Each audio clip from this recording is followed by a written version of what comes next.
What if I told you there's a company that hasn't posted a loss in 86 years, not through the Great Recession and not through a global pandemic? They control 30% of the heavy-duty trucks on American roads with Peterbilt and Kenworth, yet most people have never heard their name. They've methodically built a $33 billion empire right in plain sight. This is how PACCAR quietly took over American trucking. But PACCAR's influence isn't just on the roads, it's baked into the very skyline of America. During the middle of the 20th century, Pacific Car and Foundry used its massive structural steel capacity to build more than just trucks. They were a primary steel contractor for the San Francisco-Oakland Bay Bridge, and they fabricated the massive steel legs for the Seattle Space Needle. This era was crucial because it gave them industrial weight. While other truck manufacturers were essentially just assembly shops, PACCAR was a master of metallurgy.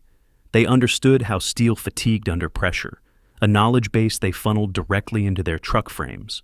It's the reason why, even today, you'll see 40-year-old Peterbilts still hauling heavy loads while their contemporaries have long since been sold for scrap. They didn't just build trucks. They built them with the DNA of skyscrapers and massive suspension bridges. Then came the expansion that changed everything. In 1945, company leadership helped turn Pacific Car and Foundry from a regional railcar company into something much bigger. They made a decision that would define the next 80 years. They bought Kenworth Motor Truck Company. Kenworth wasn't just any truck company. Founded in 1923 by Harry Kent and Edgar Worthington, Kenworth had built a reputation for custom premium trucks that could handle the toughest jobs in America. Their trucks were hand-built, engineered for specific applications, and commanded premium prices because they delivered premium performance. When Pacific Car and Foundry acquired Kenworth, they didn't absorb it. They preserved its brand identity and let it operate independently. This was brilliant strategy. Instead of destroying what made Kenworth special, they enhanced it with their manufacturing expertise and financial resources. Kenworth's custom approach meant they could charge premium prices for specialized applications: logging trucks with reinforced frames, oil field trucks with heavy-duty suspensions, and long-haul tractors built for specific fleet requirements. As Pacific Car and Foundry expanded in the 1950s, they diversified into structural steel and industrial equipment, building the tool set of America's post-war boom. But trucks were becoming the real opportunity.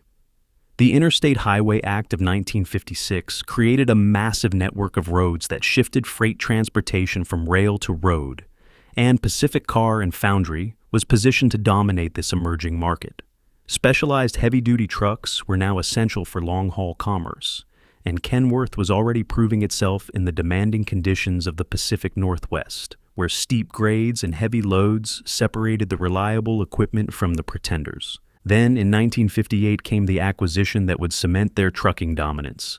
Pacific Car and Foundry purchased Peterbilt Motors Company, founded by T.A. Peterman in 1939. Peterbilt had earned a reputation as the ultimate owner-operator truck, beautifully crafted, powerful, and built to last decades. Their slogan, "Class Pays," wasn't marketing fluff. It was a promise that investing in a Peterbilt would pay dividends in performance, reliability, and resale value. Peterman had started the company after becoming frustrated with the poor quality of available trucks for his own logging operation. He believed that owner-operators deserved equipment as well built as the trucks used by major fleets, and he was willing to charge premium prices for premium quality. This philosophy aligned perfectly with Pacific Car and Foundry's approach to manufacturing. Peterman's obsession with durability became the foundation for what the industry calls a vocational spec. Today, their engineering teams travel to the most brutal environments on Earth, from the logging bush of northern Ontario to the ice roads of the Northwest Territories, specifically to find ways to break their own equipment. They use strain gauges on truck chassis to measure the destructive resonance of washboard gravel roads that can literally vibrate a standard truck to pieces. By solving these extreme problems, they created a psychological masterstroke in the market. They sell the reliability of a tank in the body of a luxury vehicle. When a highway fleet buys a Kenworth, they aren't just buying a fuel-efficient tractor. They're buying a machine built by a company that knows how to survive the Australian outback. It's this over-engineered reputation that allows them to command a $20,000 to $30,000 price premium over its competitors. Now, Pacific Car and Foundry controlled two of America's most prestigious truck brands. But here's what made them different from every other conglomerate.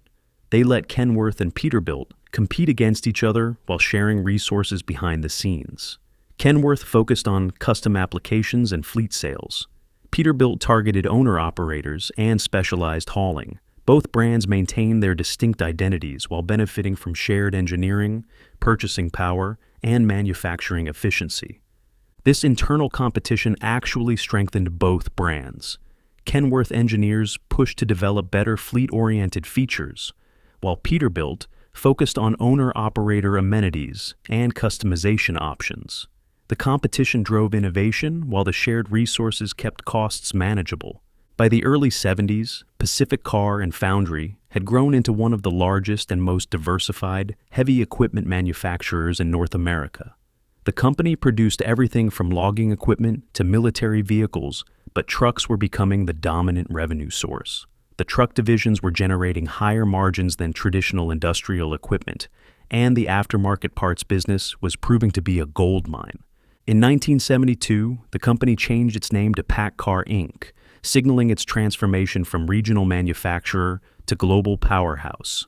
The new name reflected their focus on the truck business that was generating the highest margins and fastest growth. The acronym stood for Pacific Car and Foundry, but the simplified name suggested a modern, focused company rather than a regional manufacturer. The 70s and 80s brought new challenges as environmental regulations tightened and fuel efficiency became critical. The 1973 oil crisis had shocked the trucking industry. Operators were demanding trucks that could deliver better fuel economy without sacrificing performance. PACCAR responded by investing heavily in aerodynamics research, engine efficiency, and lightweight materials. The development of global markets in the 80s presented PACCAR with its greatest opportunity. Most American truck manufacturers dismissed European markets as too different, with their cab-over designs and different regulations. PACCAR engineers saw potential where others saw problems. In the 90s, the company invested heavily in European expansion, looking for acquisition targets where their manufacturing expertise could create value. European trucking was fundamentally different from American long-haul operations. Shorter distances, tighter weight restrictions, and narrow city streets favored cab-over designs that maximized cargo space within legal length limits. European drivers also demanded higher levels of comfort and fuel efficiency for their shorter but more frequent trips. In 1996, PACCAR unveiled a brilliant move, the $543 million acquisition of DAF Trucks from bankruptcy. DAF was a respected Dutch manufacturer with advanced cab-over technology and an established European dealer network. The acquisition gave PACCAR instant access to European markets and cab-over expertise that would prove valuable worldwide. DAF had been struggling financially despite having excellent technology and strong brand recognition. The company's advanced engines and transmissions were among the most fuel-efficient in Europe, and their trucks were known for driver comfort and reliability. PACCAR's financial resources and manufacturing expertise could turn DAF's technology advantages into market dominance. The DAF design philosophy was mechanically elegant and theoretically superior to conventional American long-nosed trucks for many applications. Cab-overs offered better maneuverability in tight European cities, superior weight distribution, and more cargo space within legal length limits. By the late 90s, PACCAR was producing DAF trucks for European markets while sharing powertrain technology across all three brands. The DAF acquisition also brought PACCAR advanced diesel engine technology that would prove crucial in meeting increasingly strict emissions regulations. European emission standards were years ahead of American requirements, and DAF's experience with clean diesel technology gave PACCAR a significant advantage when similar regulations came to North America. But PACCAR's real genius wasn't just building trucks. It was building an ecosystem that made switching to competitors nearly impossible. The company's success is built on a three-pillar dominant strategy. The first pillar is a premium brand portfolio. Kenworth marketed itself as the world's best trucks, targeting custom applications and large fleets. Peterbilt appealed to owner-operators who viewed their trucks as both business tools and personal statements. DAF dominated European markets with advanced technology and fuel efficiency. Each brand maintained distinct identities while sharing underlying technology and manufacturing efficiency. This brand strategy was revolutionary in the truck industry. Most manufacturers tried to be everything to everyone, diluting their brand identity and competing primarily on price.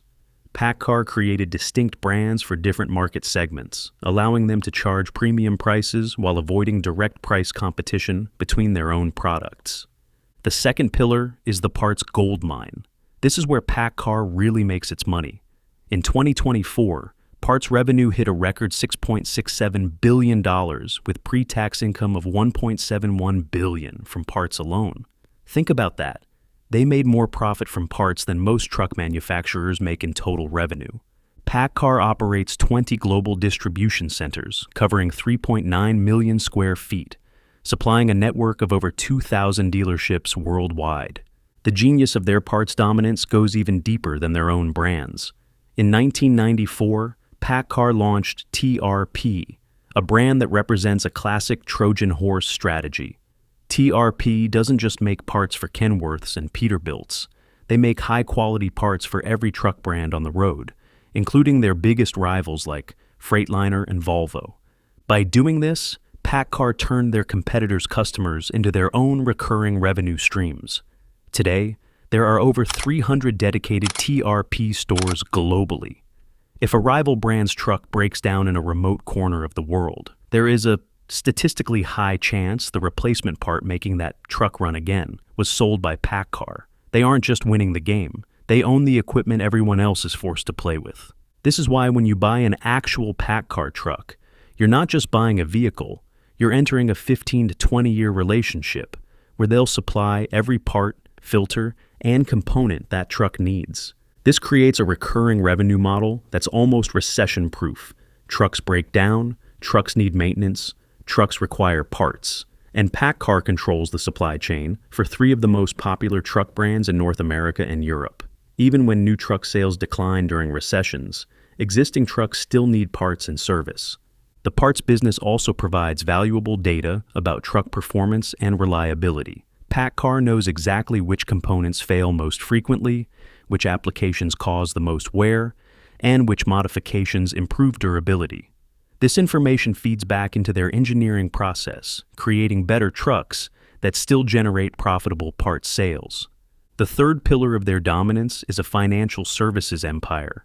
PACCAR Financial Services generated $2.1 billion in revenue in 2024, managing 235,000 trucks and trailers worth $22.41 billion in assets.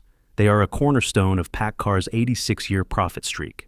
By financing truck purchases, PACCAR creates customer lock-in while generating steady interest income.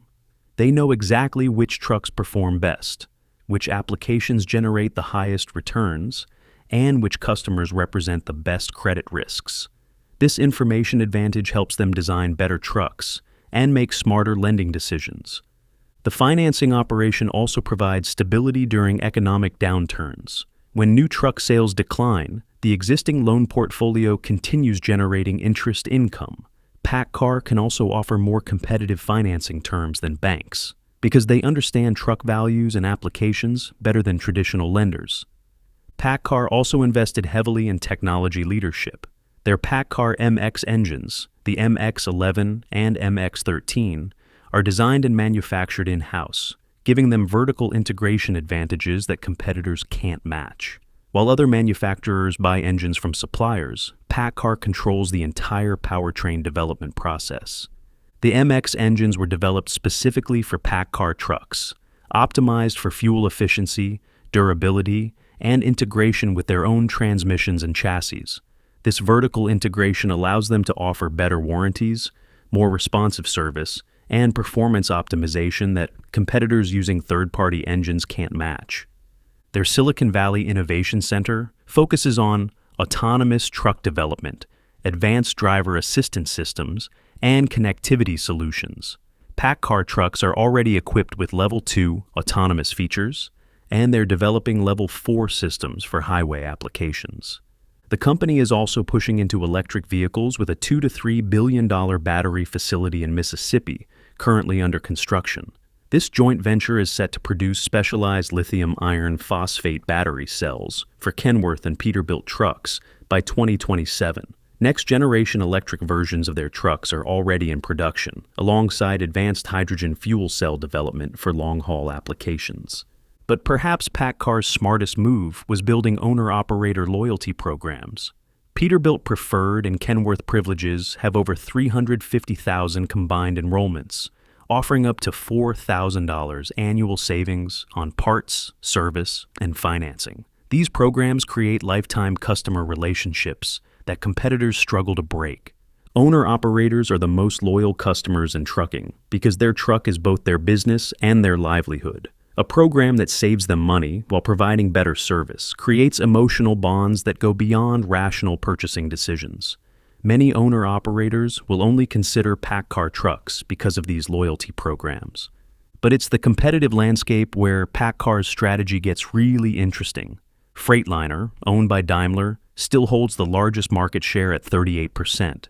But here's the key difference. Freightliner competes primarily on price and fleet sales. They build good trucks, but they're focused on volume over margins. Freightliner's strategy works for large fleets that buy hundreds of trucks and negotiate aggressive pricing, but it doesn't create the customer loyalty that PACCAR enjoys. PACCAR holds 30.7% market share, but generates higher profits per unit because they've positioned their brands as premium products. Owner-operators will pay $20,000 to $30,000 more for a Peterbilt because they believe it will last longer, hold its value better, and make them more money over its lifetime. Volvo Group, the third major player, has found it difficult to maintain the same premium price tags as PACCAR. While Volvo and their Mack brand make excellent trucks, they haven't been able to replicate PACCAR's dual brand synergy or its overwhelming dominance in the high-margin parts and financing sectors. In the battle for the hearts of American truckers, Volvo remains a distant third. In 2024, PACCAR had its second-best year in company history, with higher profit margins than volume-focused competitors and a recession-resistant business model that continues generating cash even when truck sales decline. So why does PACCAR's success fly under the radar? It's the stealth strategy. They let their brands, Kenworth and Peterbilt, get all the glory while PACCAR stays in the background as the parent company. They focus on long-term value creation over flashy marketing campaigns.